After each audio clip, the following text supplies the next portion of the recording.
அப்படியே எனக்கு அனுப்பிவிடுங்க.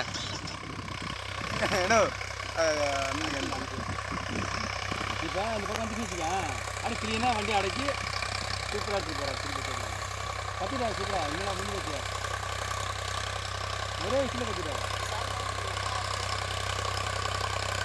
சரி உள்ளூர்னு பார்த்தா திருப்பி அட்டையில் ஓட்டலாமா? நீ கோயிலோட போய் போடுவாங்க, கோயில் கூட இங்கே போட்டு வந்துருக்காரு. லட்சமாக ஓடைக்கிறாருங்க அவருக்கு. என்னன்னு தெரியாது, என்னன்னு தெரியாது. அவரே வருவாரு. இப்போ ஓட இருக்க முடியுது, அப்படியே பொறுமையாக திரும்பி நிறுத்தா வராது. அதான் பெருசு. வண்டி ஆஃப் பண்ணால் க்ளீனாக வராது.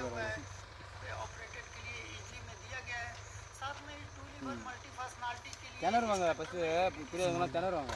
இது க்ளீனாக ரேஸ்லாம் க்ளீனாக இருக்குது. இப்போ நல்லா ஓடுறாரா?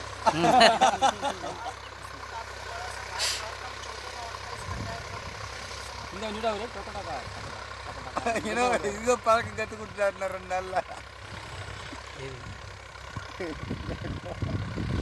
கலப்பெல்லாம் ஃபுல்லாக உள்ளே இறங்கிடுச்சு. நாமளே சொல்கிறார்.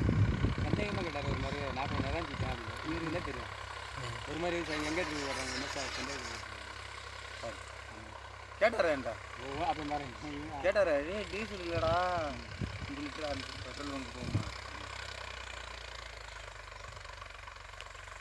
இவர்கிட்ட சண்டை அடிக்கணா, ஒரே ஒருத்தர் இவர்கிட்ட சண்டை அடிக்கணா. டீசல் போட்டு அப்போ என்ன உண்மைதானே சொல்கிறேன். அண்ணனுக்கு 2000 ரூபாய்க்கு டீசல் போட்டு தராரு.